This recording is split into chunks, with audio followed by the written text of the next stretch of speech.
Adapun bidang hukum hakam yang ahlinya adalah mujtahidin. Zaman kita kelam kabut, pilot pun nak jadi mujtahid. Cuba kita minta dia bawa kapal terbang, mau dia bagi. Saya tak selesalah taklid pada tuan pilot. Bagi saya bawa kapal terbang sendiri, dia pun tak berani, kita pun tak mau, sebab kita tahu kita tak pandai.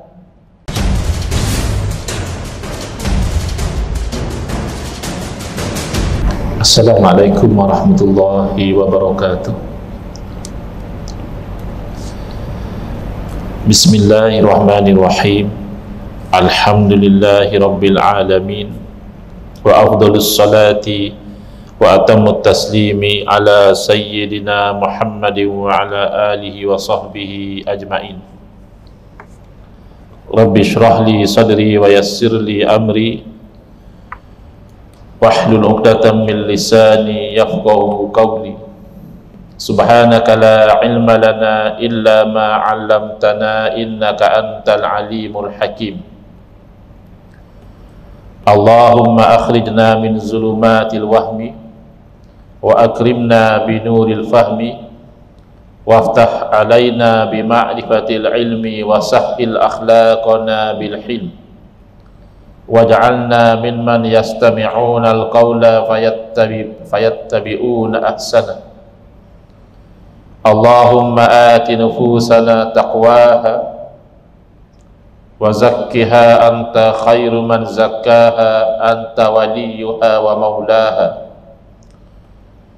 Allahumma arinal haqqa haqqan warzuqna ittiba'ah wa arinal batila batilan warzuqna ijtinabah.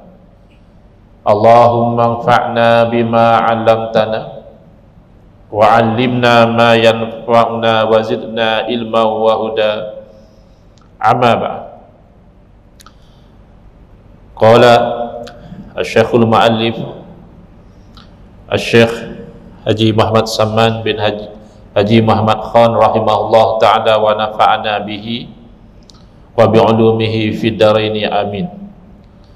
Afaman syarahallahu sadrahu lil islami fahuwa ala nurim mir rabbih.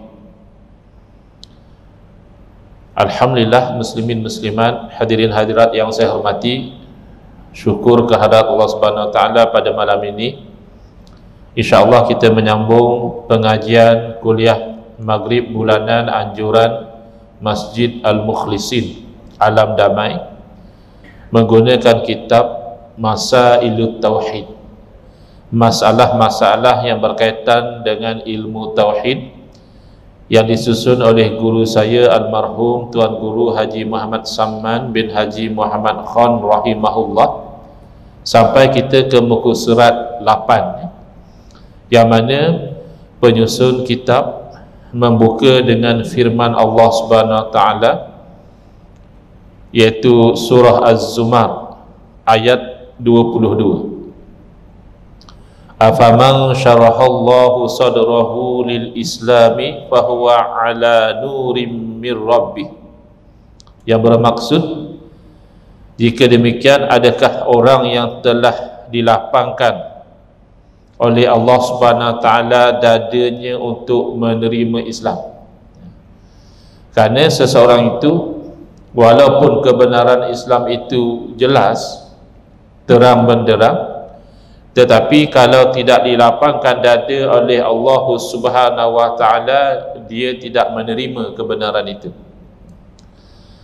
Jadi orang yang telah dilapangkan dadanya oleh Allah Subhanahu wa taala untuk menerima Islam, lalu dia tetap berada dalam cahaya, yakni hidayah, petunjuk dari Tuhannya, adakah sama maksudnya seperti orang yang tertutup mata hatinya itu dengan selaput kederhakaan? Kita kalau orang yang ada selaput mata, cataract, tak dapat dia itu memandang dengan terang, ada dia itu melihat dengan kabur, dan ada kalanya tak dapat dia mengenal pasti apa yang ada di depan dia. Kerana apa? Kerana ada selaput. Jadi mata hati juga demikian, ditutup oleh selaput kederhakaan. kemaksiatan, itu membawa orang itu tidak nampak kebenaran Islam. Lalu dimulai dengan muqaddimah. Bismillahirrahmanirrahim. Dengan nama Allah Subhanahu wa taala yang Maha Pemurah lagi Maha Pengasihani. Wa bihi nasta'inu ala umuri dunya waddin.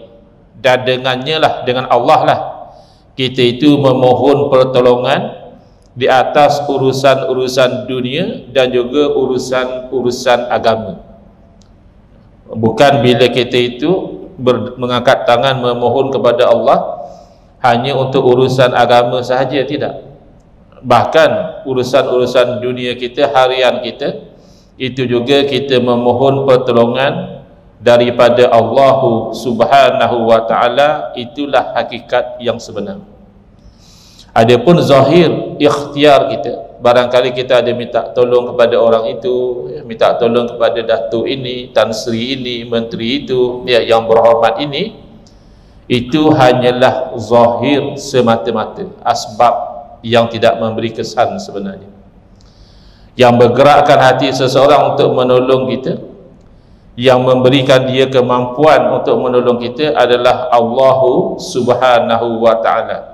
Jadi jangan sekali-kali terlepas dari memandang hakikat ini, walaupun tidak salah kita berinteraksi dengan asbab. Boleh saja kalau kita sakit, pergilah berjumpa doktor, minta bantuan doktor bagi obat apa.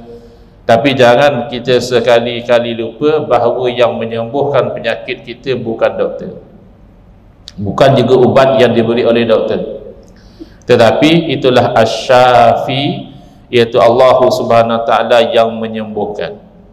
Hamdan liman nawwara qulubal mu'minina lima'rifati aqaidit tauhid. Sebagai pujian bagi yang menerangi hati-hati orang mukmin itu, supaya mereka mendapat makrifat akan simpulan-simpulan tauhid. Simpulan ini adalah simpulan yang metaforikal, bukan simpulan yang zahir, tapi berarti keyakinan yang tersimpul, tidak lagi terungkai di dalam hati orang mukmin. Ya, bila dia bertauhid, mengesakan Allah Subhanahu wa taala, tidak lagi dia kembali kepada syirik. Sebab itulah Nabi SAW menerangkan bahawa baginda tidak bimbang umat Islam ini nanti ramai-ramai jadi musyrik, tidak. Inilah akhsha alaikum an tusyriku ba'di. Sesungguhnya aku itu tidak takut kalau kamu itu pakat jadi musyrik selepas daripada aku wafat, tidak. Walakin akhsha alaikumud dunia, akan tetapi yang aku bimbang kepada kamu adalah dunia, yang kamu nanti akan berebut-rebut, bahkan berbunuh-bunuhan untuk berebut dunia. Nanti kamu akan binasa dengan sebab itu, sebagaimana binasa umat-umat yang terdahulu. Wa harrara uqulana min syawaibit taqlid. Dan pujian itu juga bagi Allah Subhanahu wa taala yang telah memerdekakan akal kita daripada penyakit taklid. Kena kita faham, taklid yang dimaksudkan di sini adalah mengikut semata-mata tanpa mengetahui dalil. Dan kita kena faham bila taklid itu haram dan bila taklid itu wajib, supaya kita tak keliru, ya. Ada orang dia menjadi anti taklid tanpa dia memahami taklid yang bagaimana, ya. Taklid apa dia? Ikut tanpa tahu dalil. Maka taklid dalam perkara akidah itu haram, ya. Dia tak tahu kenapa dia beriman Allah wujud. Kenapa kamu percaya Allah wujud? Taklah, semua orang pun percaya, saya ikutlah. Kenapa kamu percaya Allah lah yang menciptakan alam ini? Mak ayah semua cakap macam itu, cikgu-cikgu pun cakap benda sama, saya pun tak faham, tapi saya ikut je lah. Taklid sebegini dilarang. Ya, taklid dalam bidang akidah ini terlarang, bahkan ada ulama mengatakan tidak sah iman orang itu. Sebahagian yang lain mengatakan masih sah lah, selagi mana dia yakin, tidak ragu-ragu, dan keyakinan itu betul dengan hakikat, masih sah, tetapi dia berdosa. Kerana meninggalkan yang wajib, dia kena tahu kenapa dia beriman Allah wujud. Paling tidak dia melihat kepada alam. Takkanlah alam ini wujud dengan sendiri, tak mungkin. Sekecil-kecil reban ayam pun, kalau orang kata reban ayam ini jadi sendiri, kita tak boleh terima. Takkanlah alam semesta pula boleh jadi sendiri.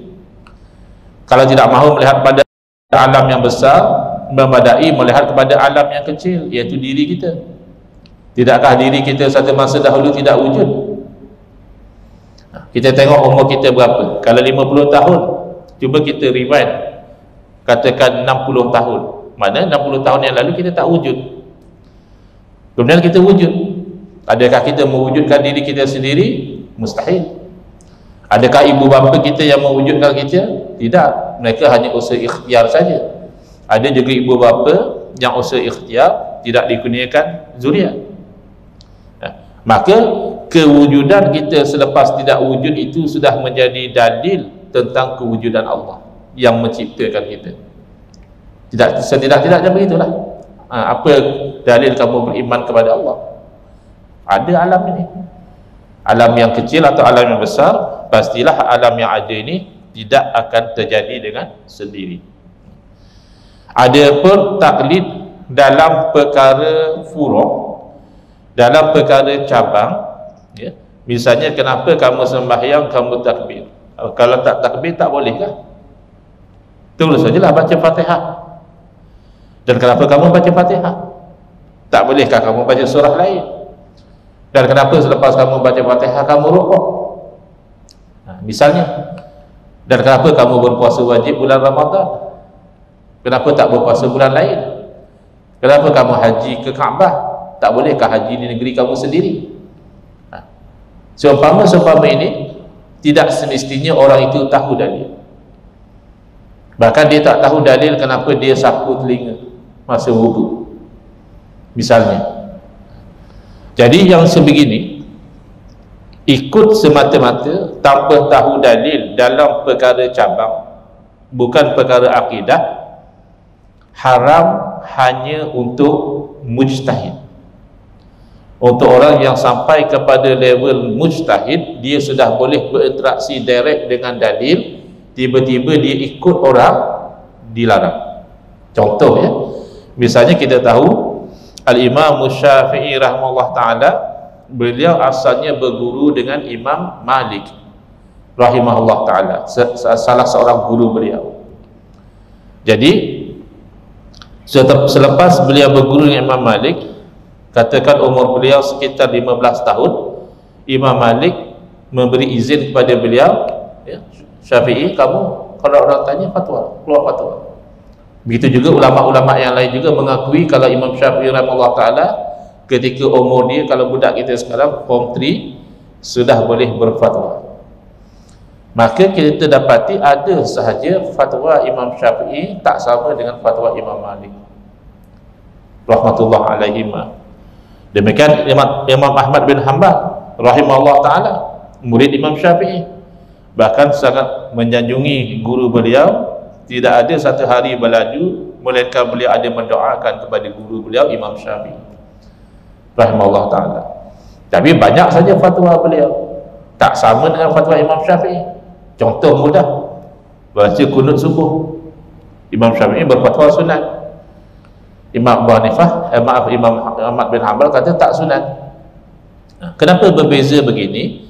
Kerana imam-imam ini apabila mereka sudah sampai kepada level mujtahid, mereka telah tidak boleh lagi taklid kepada guru mereka. Apa yang mereka ijtihad, itulah yang mereka fatwakan. Adapun selain daripada golongan yang mujtahid, maka taklid menjadi wajib. Ini yang bahaya kalau kita tidak berincikan. Ada orang mengharamkan taklid pukul rata. Kita orang biasa pun nak beramal kena faham dalil dahulu, padahal kita bukan ahli dalil. Kalau kita tahu dalil pun kita tak tahu berinteraksi bagaimana. Apa yang dikatakan mantuk, apa yang dikatakan mafhum, apa yang dikatakan mafhum muwafaqah, apa yang dikatakan mafhum mukhalafah, apa yang dikatakan dilalah yang wuduh ada berapa level, dilalah yang khafa ada berapa level, ya, mana yang hakikah, mana yang majaz, ya, tak tahu kita. Jadi untuk orang yang sebegini dia wajib bertaklid. Tapi kalau dia nak fatwa sendiri, hukumnya haram. Kerana melanggar firman Allah, wala taqfu ma laisa laka bihi ilmun. Jangan kamu ikut apa yang kamu itu tak punya ilmu. Habis nak beramal, fasalu ahla zikri in kuntum la ta'lamun. Dah kalau kamu tak tahu, tanya ahli zikri. Mana orang yang punya pengetahuan, kepakaran. Dan ini sebenarnya very logical. Dalam bidang lain kan kita bukan tahu semua.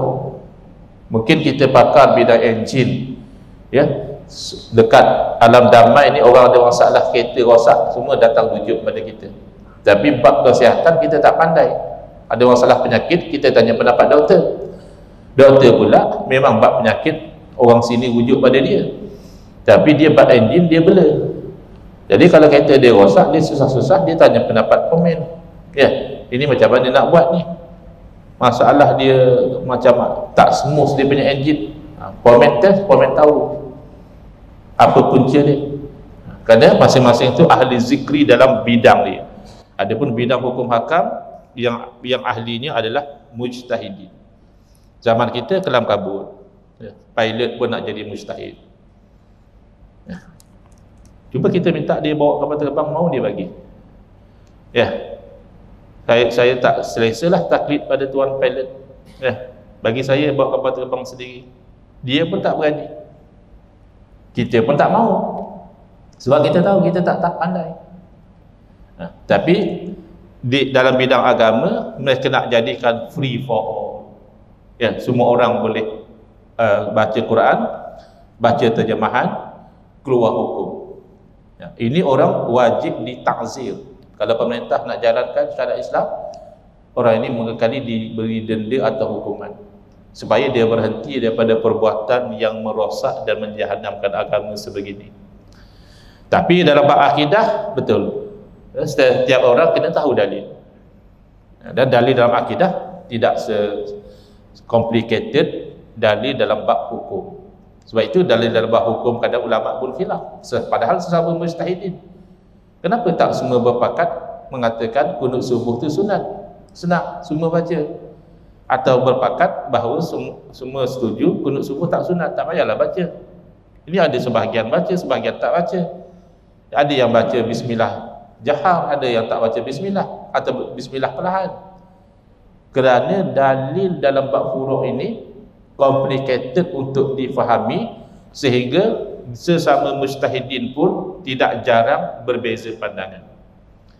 Tapi dalam akidah tidak demikian. Harrara uqulana min syawaibit taqlid, memerdekakan akal kita daripada ciri-ciri ikut semata-mata, percaya kerana nenek moyang percaya macam itu. Tidak boleh, kena faham. Wassalatu wassalamu ala sayyidina Muhammadinil muayyadi bil ayatil wadihati. Salawat dan salam ke atas junjungan kami, penghulu kami Nabi Muhammad sallallahu alaihi wasallam, yang disokong baginda itu dengan bukti-bukti yang jelas. Tapi tetap akan ada yang tak beriman.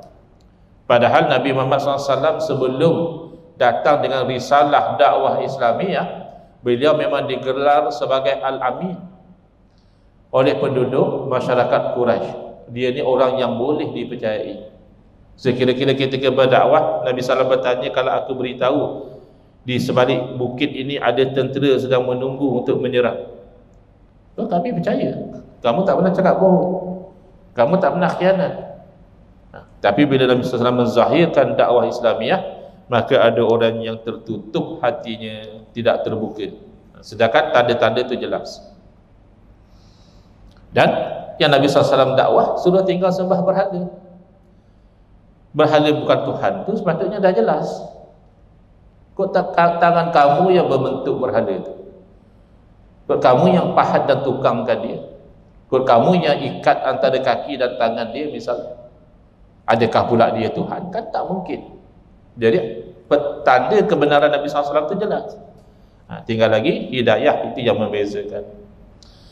Wa ala alihi wa sahbihi wa ilal manaqibil kamilatil wa ilal manaqibil kamilati wal fakhirah. Dan di atas keluarga baginda kita doakan, sahabat-sahabat baginda kita doakan. Kita ahli sunnah wal jamaah ni cantik elok. Keluarga Nabi SAW kita sayang, sahabat-sahabat Nabi kita muliakan. Golongan Syiah dia mendakwa sayang kepada keluarga Nabi, tapi atas alasan sayang kepada keluarga Nabi SAW, mereka itu membenci kepada para sahabat. Itu Syiah. Sementara golongan Nawasib ialah golongan yang sebaliknya, membenci kepada keluarga Nabi. Kita tak mau macam tu. Wajib kita tu kasih kepada keluarga Nabi, keturunan zuriat Nabi SAW, dengan kita akur kepada hakikat bahawa yang maksum hanya Nabi SAW. Zuriat Nabi, habaib, said, ya, mereka tidak maksum. Berarti mereka boleh juga tersilap. Maka kita itu menolak kepada kesilapan mereka. Jangan sekali-kali membenci kepada batang tubuh mereka. Seumpama anak kita buat silap, takkan kita sampai benci anak kita. Macam mana kita marah kepada dia sekalipun, ya, macam mana kita bercakap kasar dengan dia sekalipun, bahkan mungkin masa dia kecil bagaimana kita pukul dia sekalipun, dalam hati kita mesti kita mendoakan kebaikan untuk dia. Takkanlah kita nak melebihkan anak kita daripada anak zuriat Nabi sallallahu alaihi wasallam. Wa ba'dahu, dan selepas daripada mukaddimah, ketahuilah bahawasanya tiap-tiap mereka yang hendak mempelajari akan satu-satu ilmu itu, mahulah ianya mengetahui terlebih dahulu akan mabadik 10. Ini cara orang dahulu mengaji, sama ada belajar tauhid atau belajar fiqh atau belajar tafsir atau belajar hadis atau belajar tasawuf, tarikat sekalipun, mereka akan mulai dengan mabadik yang 10 supaya kefahaman itu menjadi mantap. Apa dia mabadik? Mabadik perkataan bahasa Arab dalam bentuk plural, jamak. Kalau satu kita sebut mabda, daripada perkataan bada'a, huruf ba, huruf dal dan huruf alif ataupun hamzah. Bada'a. Apa makna bada'a? Bermula. Bada'a yabda'u itu bermula atau memulakan.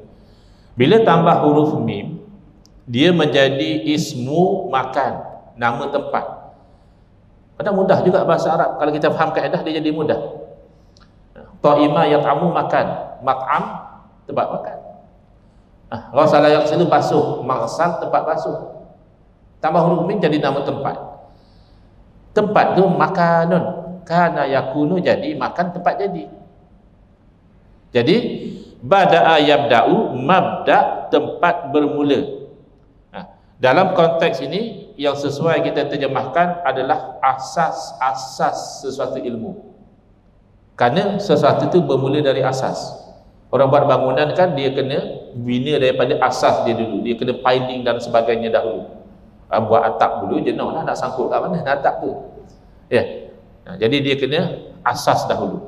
Asas setiap ilmu tu ada 10.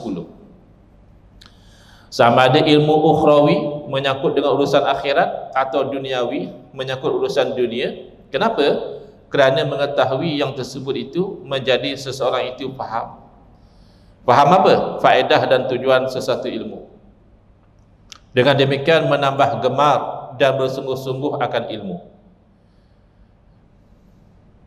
Macam dulu-dulu orang yang ada minat ke arah situ beria belajar ilmu pengasih. Pasal nak suruh orang kasih kat dia, biar orang pandang terus jatuh cinta, menuntut sana menuntut sini. Padahal yang orang nak kejar kasih Allah. Kamu kerja kasih manusia, manusia itu pun akan mati juga. Kalau dah sekampung mati yang kasih pada kamu, apa maknanya kalau Allah benci pada kamu? Kalau nak belajar ilmu pengasih, belajar ilmu supaya Allah kasih kepada kita. Banyaklah dalam Quran dah cerita, innallaha yuhibbut tawwabina wa yuhibbul mutatahhirin. Allah kasih pada orang yang suka bertaubat dan kasih kepada orang yang suka kepada kebersihan zahir dan batin. Dah tahu dah rahsia dia. Nak Allah kasih, buat dosa, cepat-cepat taubat. Ya. Baik. Juga dapat dikenal mana dia ilmu yang patut dipelajari dan mana yang tidak patut dipelajari. Ya. Macam ilmu sihir misalnya. Apa tujuan belajar ilmu sihir? Boleh sihir orang lah. Ya. Kalau dengki kat satu orang, sihirlah dia. Bagi dia bercerai-berai suami isteri. Ya. Bagi dia sakit. Macam tu tujuan ilmu sihir. Tak payah belajar lah. Kecuali dalam satu tempat tu mungkin kerajaan perlu juga satu dua orang belajar ilmu sihir supaya dia tahu untuk mengekang ilmu tu daripada diamalkan. Dia dapat detect, ni orang ni mengamal ilmu sihir. Bukan untuk diamalkan, untuk dia mencegah daripada dan mengenal pasti pesalah-pesalah pengamal ilmu sihir. Yang macam tu tak patut kita belajar. Apalagi ilmu agama, kena tahu mabadik, kerana ilmu ini berpunca daripada Al-Quranul Karim dan Al-Hadithus Syarif.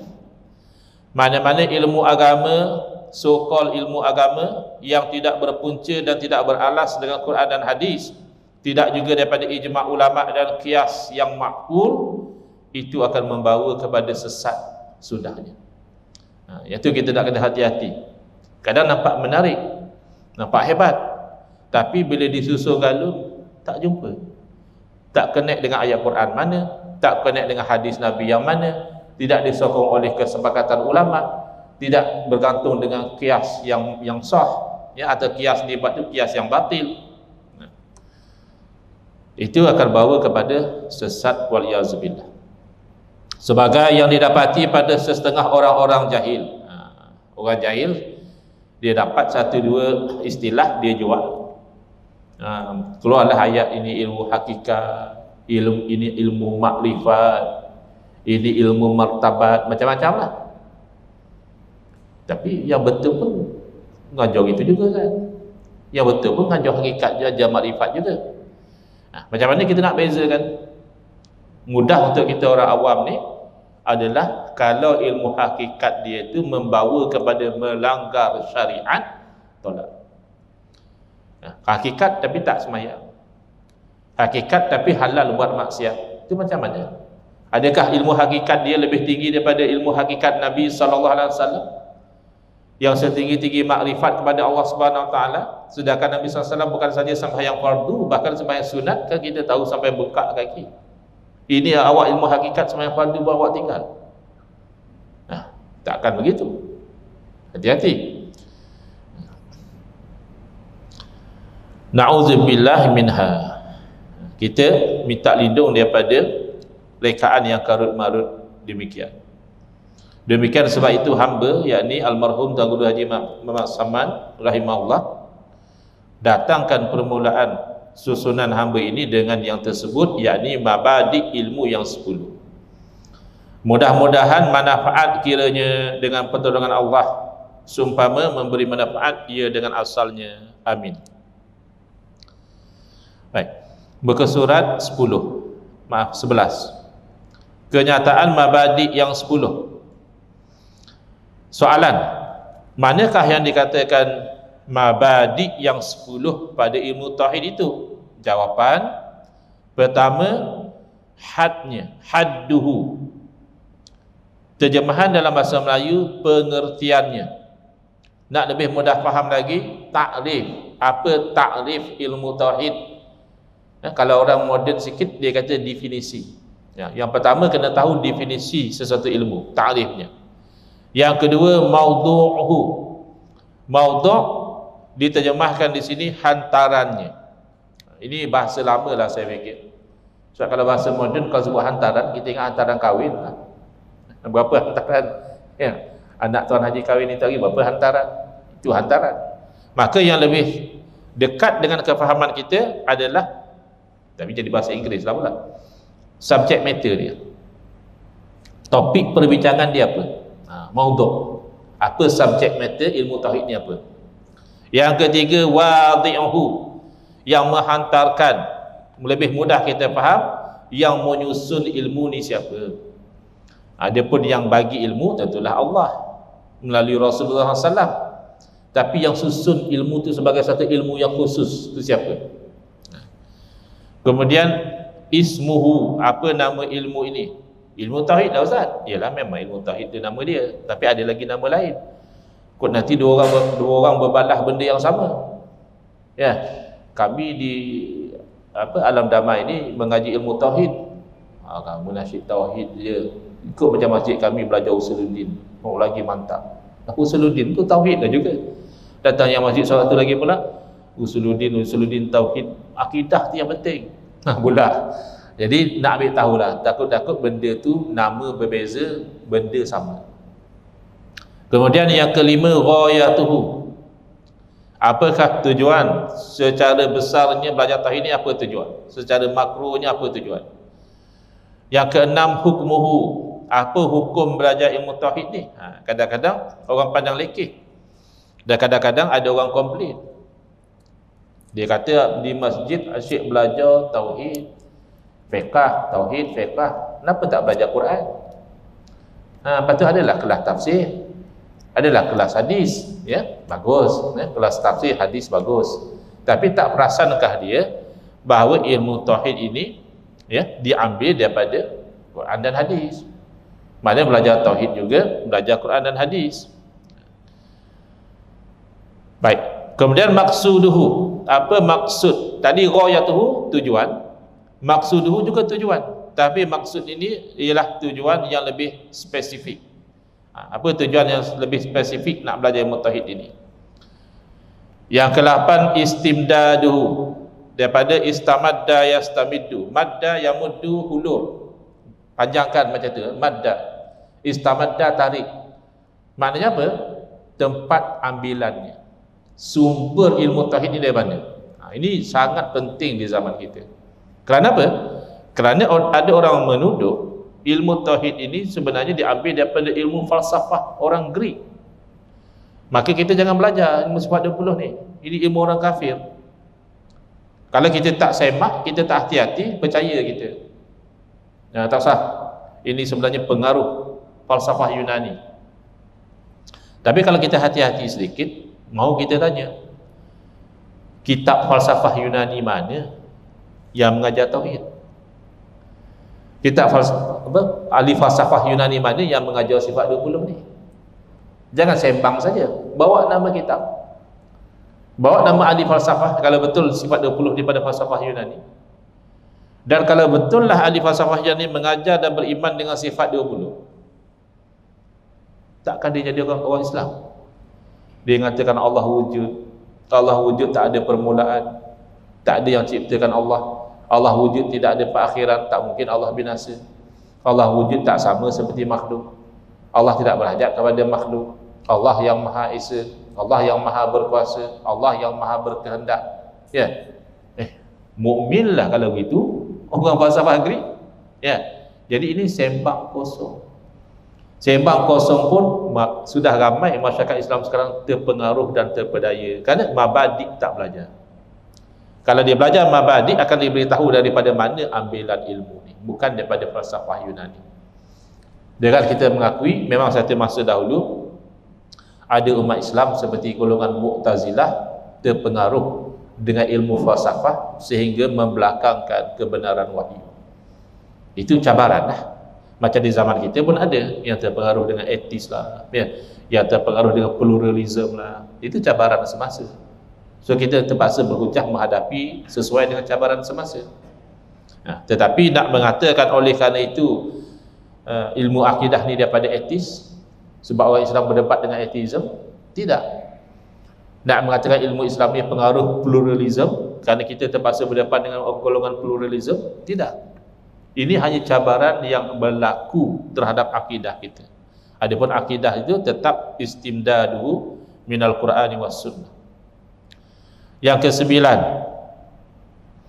nisbatuhu, apakah bandingan ilmu tauhid ini berbanding dengan ilmu lain. Kerana kalau kita lihat satu pokoknya, ada yang akar, ada yang jadi batangnya, ada yang jadi dahannya, ada yang jadi rantingnya, ada yang jadi daunnya, bahkan ada yang jadi buah-buahannya. Jadi kalau nisbah dengan ilmu, agaknya ilmu tauhid ini di mana kedudukannya, apa posisi dia, itu maksud nisbah. Yang ke-10, faidatuhu, apakah faedah belajar ilmu tauhid? Soalan, apa dia hadnya ilmu tauhid itu? Apakah ta'rif ilmu tauhid itu? Ta'rif ini sangat penting, kerana kalau kita tidak faham ta'rif, boleh jadi kita itu memasukkan di dalam tauhid benda yang tidak sepatutnya. Hadnya ilmu tauhid itu pada lughah, dari segi bahasa, literal definition of tauhid adalah ilmu yang diketahui dengannya bahawa sesuatu itu satu, atau menyatukan panggil tauhid juga. Katalah masyarakat Islam ni berpecah, itu ini, ya. Akhirnya ada usaha untuk tauhidul ummah, untuk menyatukan umat. Itu namanya tauhid juga. Tetapi dari segi istilah, yang kita maksudkan dengan pengajian kita ni apa dia? Iaitulah ilmu yang membahaskan beberapa aqaid agama. Pertama, dia satu ilmu ni macam-macam. Ada ilmu memancing, ada ilmu sukan, ada ilmu tari menari, ada ilmu muzik, ya, ada ilmu sembahyang, ada ilmu puasa, ada ilmu zakat. Bukan. Ilmu tauhid ini fokus dia adalah membahaskan beberapa aqaid agama, yakni keyakinan agama yang didatangkan dengan beberapa dalil-dalil yang yakin. Itu beza akidah yang sahihah, akidah yang betul, dengan akidah yang batilah, akidah yang batil. Akidah yang batil pun kadang dia yakin, confident dia tak ragu-ragu langsung, bahkan dia sanggup mati untuk mempertahankan akidah dia, tapi tidak disokong oleh dalil yang yakin. Itu beza dia. Kenapa dia yakin sangat? Itu ikutlah nenek moyang dah yakin gitu. Tapi kita tak bolehlah ikut nenek moyang, Ustaz. Boleh ikut nenek moyang, cuma pastikan yang kita ikut daripada nenek moyang kita itu, kalau dalam bab akidah, terbina di atas dalil yang yakin. Kalau bab amalan, fiqh, terbina di atas fatwa-fatwa yang muktabar. Bukan semata-mata nenek moyang kita reka-reka, tidak. Begitu. Baik, jadi kita telah sampai waktu Isyak.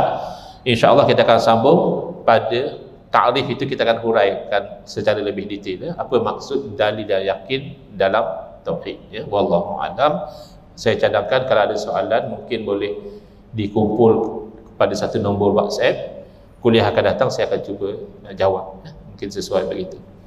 Bismillahirrahmanirrahim. Alhamdulillahirabbil alamin, wassalatu wassalamu ala asyrafil anbiya'i wal mursalin wa ala alihi wa sahbihi ajma'in. Allahumma shrah sudurana wa ahsin akhlaqana wa azim ujurana wa nawwir qulubana binuri hidayatika kama nataradu binuri syamsika abadan abada birahmatika ya arhamar rahimin. Walhamdulillahirabbil alamin. Amin ya rabbal alamin.